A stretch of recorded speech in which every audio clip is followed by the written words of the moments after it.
మీకేంటి మీరు మీరు ఎవరికి సంబంధం లేకుండా బతికిన మనిషి మీరు. మళ్ళీ మీకు కానీ అందరితోని కానీ స్పర్ధ. బాధ్యతలు ఉంటాయి కదా కొన్ని కుటుంబాలు. ఇప్పుడు ఆ బాధ్యతలు నేను ఎప్పుడు బాధ్యతల నుంచి తప్పించుకోలేదండి. మ్యారేజ్ అయిన తర్వాత, పిల్లలు పుట్టిన తర్వాత ఇక నువ్వు నాకు ఎప్పుడైతే రూపాయి అవసరం వచ్చిందో ఆ రూపాయిని సంపాదించడానికి నాకు తెలిసింది ఇదొక్కటి, ఇంకేం లేదు. అంతే కదా. ఇంట్లో సంపాదించాలా, ఎప్పుడైనా మధ్య మధ్యలో ఏదైనా పనులకు వెళ్తే తప్పితే ఏంది ఆ, అట్లా నేను పిల్లకాయలకు చదువులు కానీ ఆమె చేసినా కానీ ఇప్పటికైతే ఎక్కడ రూపాయి అప్పు లేదండి. ఏంది అప్పు చేసిన ఆ దాంట్లోనే ఆనందం వెతుక్కుంటానండి. నేను నా బాధ్యత నెరవేర్చాను, సంతృప్తి. నాకు ఎంత ఆనందంగా ఉంటుందంటే అంత ఆనందంగా ఉంటుందండి. అంటే మీ కుటుంబంలో పెళ్లిళ్ళకి వాటికి సాయాలు చేశారండి. అలాగే ఏంది మా అమ్మయ్య అనే ఒక తృప్తి ఉంటుంది. ఇంట్లో కూడా వాడికి అన్నం క్యారేజీ బాక్స్ అక్కడ పెట్టేసి ఇన్ని పెట్టింది, అబ్బా గ్రేట్ మీ అమ్మ అట్ట అనుకుంటా నేను అసలు. అంటే మీ బాధ్యత మీరు నిర్వర్తించారు. తప్పించుకోలేదు. ఏంది నా ధర్మం నేను చేశాను. అటు తింటాడా తినలేదా తర్వాత సంగతి. అట్లా ప్రతి పని కూడా ఏదైనా సరే ఇప్పుడు నేను చేసే ప్రతి పని కూడా చెబుతుంటా. ఏంది ఇది ఇది ఇది ఇది ఇది అని.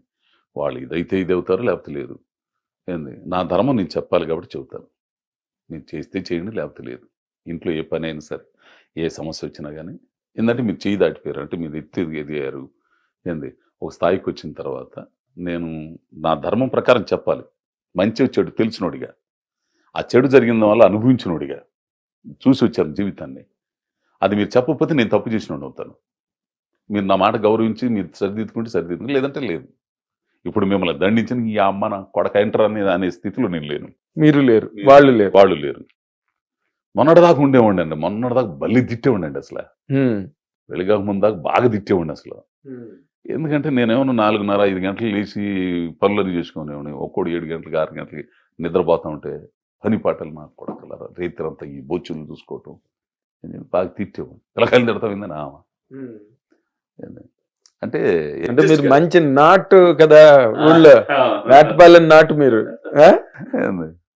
కానీ మీరు దానికి తగ్గట్టుగా పూర్తిగా విభిన్నంగా మీరు చాలా సోఫిస్టికేటెడ్ యాక్టర్ అయిపోయి అక్కడ తిరిగిన మట్టి మశానం ధూళి దుమ్ముల నుంచి ఈ రోజున మీరు ఆల్ ఇండియాలో యువతల తమిళ్ ఎవరికి ఇంత వైభోగం లభించిందండి నటుడుగా. నిజంగా ఆ విషయంలో మీరు యూఆర్ కంప్లీట్లీ బ్లెస్డ్. ఆర్థికంగా బాగా నిలదొక్కున్నారండి. అంటే పర్లేదండి, ఉండటానికి తినడానికి ఒక ఇల్లు, మంచి ఇల్లు ఆటపాలను కట్టుకున్నాను. ఏంది పిల్లోడికి కూడా రెండోడికి ఆడికి ఈడికి ఇల్లు ఏర్పాటు చేసాను.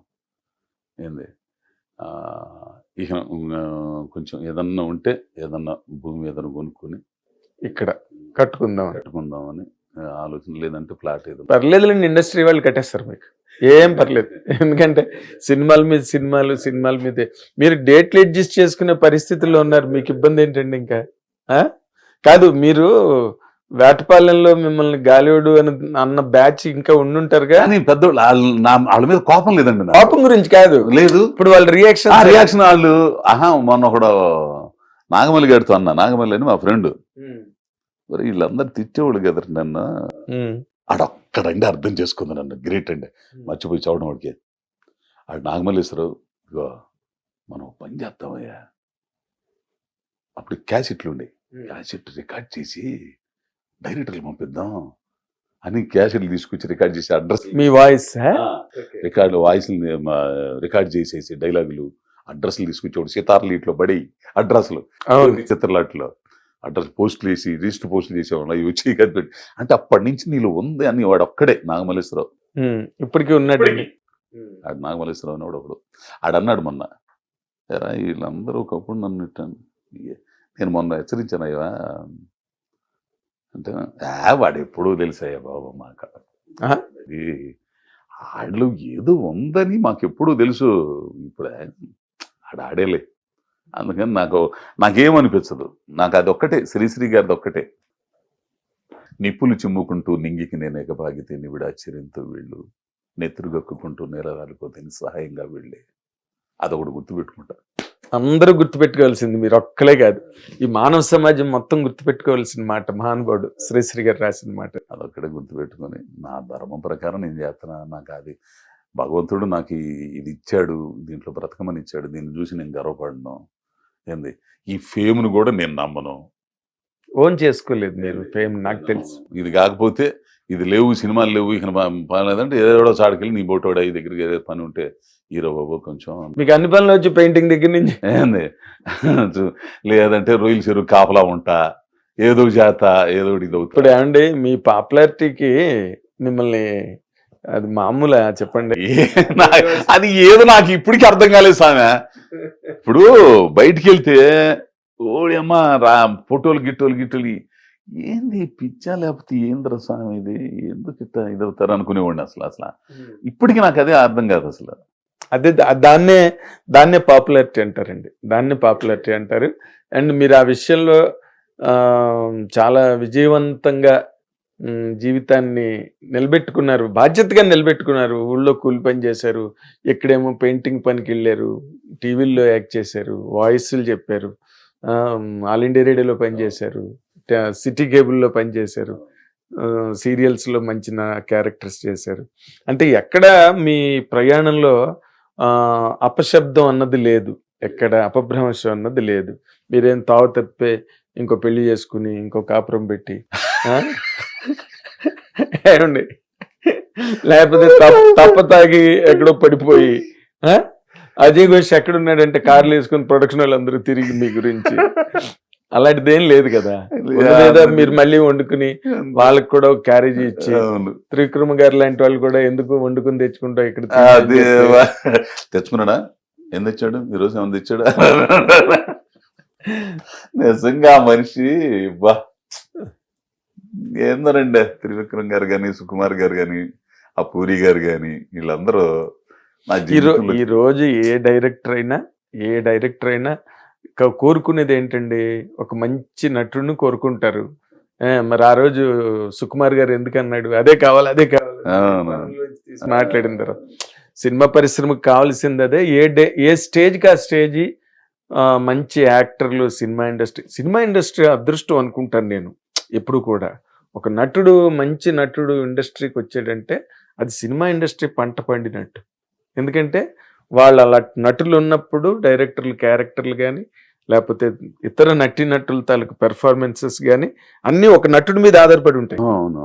సో ఆ విషయంలో సినీ కళామ తల్లి అదృష్టవంతురాలు అనుకుంటుంటాను నేను. ఓనాడు ఎన్టీ రామారావు, నాగేశ్వరరావు, కృష్ణ గారు, సోహన్ బాబు, చిరంజీవి గారు, కృష్ణరాజు గారు, నటులు, క్యారెక్టర్ ఆర్టిస్టులు రంగారావు, నాగభూషణం గారు, రావు గోపాల్ రావు, గల్పూడి మారుతిరావు, కోట శ్రీనివాసరావు గారు, అలాగా ఈ ప్రయాణం సినిమా పరిశ్రమని మీ అందరూ అలాగా విజయ తీరాలకి నడిపించే మహామహులు మీరందరూ కూడా.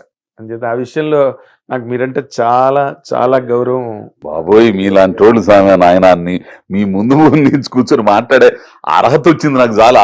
అంతకంటే ఇంకేం లేదండి. ఎందుకంటే ఈ చాలా మంది కుర్రోళ్ళు ఈ ఇంటర్వ్యూలు అన్నీ చేస్తుంటారు. మీరు కానీ ఈ వినాయకరావు గారు కానీ కొంతమంది ఉండరు సామె. వాళ్ళని చూసి నేర్చుకోవాలి, మిమ్మల్ని చూసి నేర్చుకోవాలి మాట్లాడడం. ఎట్ట మొన్న దాంట్లో మాట్లాడుతుంటే దీంట్లో నోటికి వచ్చినప్పుడు కొంటికోత మాట్లాడేశాడు ఆ పిల్లోడు, జర్నలిస్టు. ఎట్ట ఇది చెప్పండి. అది అంటే ఆ హుందాతనం, ఆ ఇది నాకు మొన్న అయితే భరణి గారితో చేసిన ఇంటర్వ్యూ చూసిన తర్వాత అమ్మని ఈయన ఏదో మామూలు జర్నలిస్ట్ అనుకున్నాను, మీరు నాటకాలు, మీ ఇది వ్యవహారం నాయనో ఇవన్నీ చూసిన తర్వాత ఇంత ప్రపంచాన్ని చూసి వచ్చాడు ఈయన అని అనిపించింది. ఈయనతో మాట్లాడి ఈయన నన్ను ఇంటర్వ్యూ అడుగుతాడేంది, సహజంగా ఫోన్లు చేసి ఏమంటే ఇంటర్వ్యూ అండి అని మాట్లాడుతుంటారు. ఈయనేంద్ర నాయన ఈయనతో మాట్లాడేది ఉందా లేదా మనకి, ఒక గిలి ఏర్పడింది తెలుసా నాకు.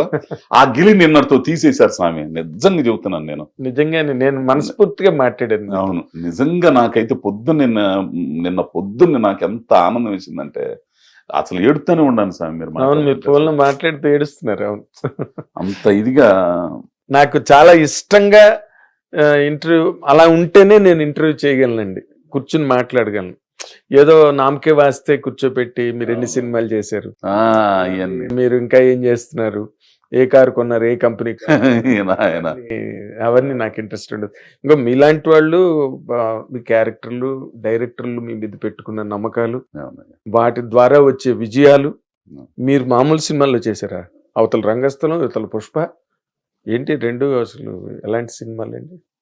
సో ఇంకా మీకు భగవంతుడు అనుగ్రహంతో చాలా గొప్ప గొప్ప క్యారెక్టర్లు వచ్చి అన్ని భాషా చిత్రాల్లో మీరు నటించి అజయ్ ఘోష్ పేరు శాశ్వతంగా సినిమా పరిశ్రమ చరిత్రలో ఉండాలని మా హిట్ టీవీ తరఫున నేను నాగేంద్ర కుమార్ గారు కూడా all the very best Ajay Ghosh గారు. ఈ మహానటుడి తాలూకా ప్రయాణం ఎన్నో సాధక బాధకాలు, ఎన్నో ఎత్తుపల్లాలు, ఎన్నో కష్ట సుఖాలు, కొన్నైనా కన్నీళ్లు, వీటన్నిటితో పాటు ఆయన జీవితాన్ని మళ్ళీ సమగ్రంగా నిర్మించుకునే ఈ ప్రయాణంలో, ఈ ప్రయాసలో ఆయన ఈ రోజున ఒక చాలా పటిష్టమైన విజయ తీరం మీద నిలబడ్డాడు. అండ్ లెటస్ విష్ హిమ్ అలాంటి నటుడు ఎప్పుడూ కూడా ఒక జీవనదిలా ప్రవహించాలని కోరుకుందాం. Thank you very much.